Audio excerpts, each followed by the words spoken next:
Binecuvântat este Dumnezeul nostru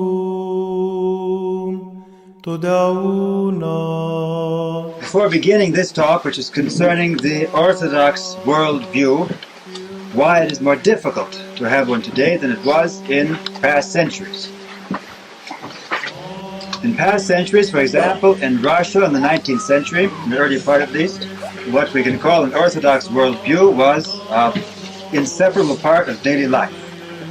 It was supported by the life around it. In fact, there was no need really to speak of the separate thing, which was called the Orthodox worldview, because it was simply the same thing as leading an Orthodox life.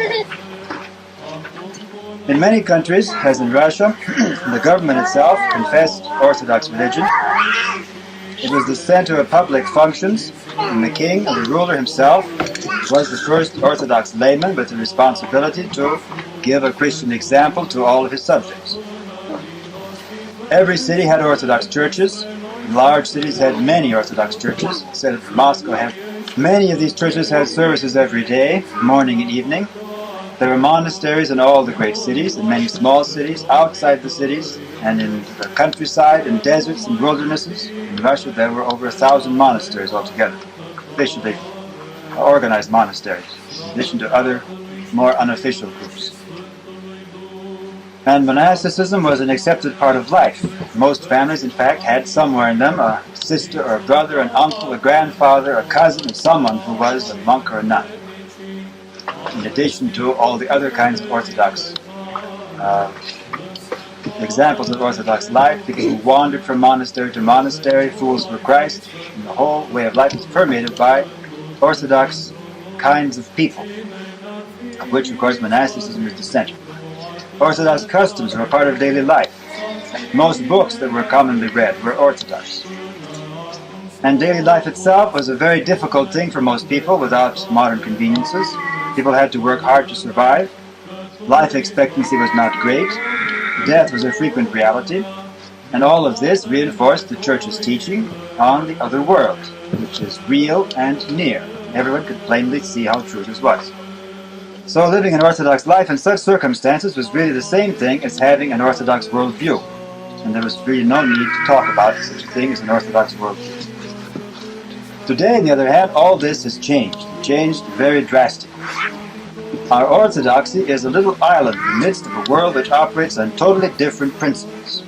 And every day, these principles are changing for the worse, making us, who are Orthodox Christians, more and more alienated from it. Many people are tempted to divide their lives into two sharply distinct categories. Daily life we live at work, with worldly friends and our worldly business, and orthodoxy, which we live on Sundays and other times in the week when we have time for it. But the worldview of such a person who divides his life up this way, if we look closely at it, is often a strange combination of Christian values and worldly values, which really do not mix together very well at all.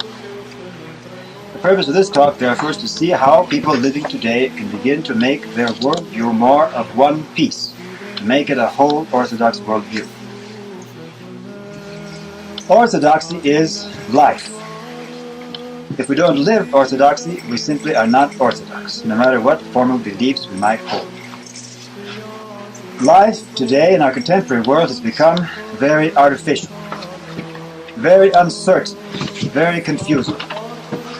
It is true Orthodoxy has a life of its own, but it is also not very far from the life of the world around us.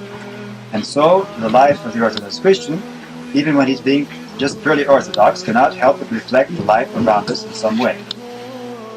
And so a kind of uncertainty and confusion have also entered into Orthodox life in our times. In this talk I will try to look at contemporary life and then at our Orthodox life to see how better we might fulfill our Christian obligation to lead other worldly lives even in these quite terrible times, and to have an Orthodox Christian view of the whole of life today that will enable us to survive these times with our faith intact.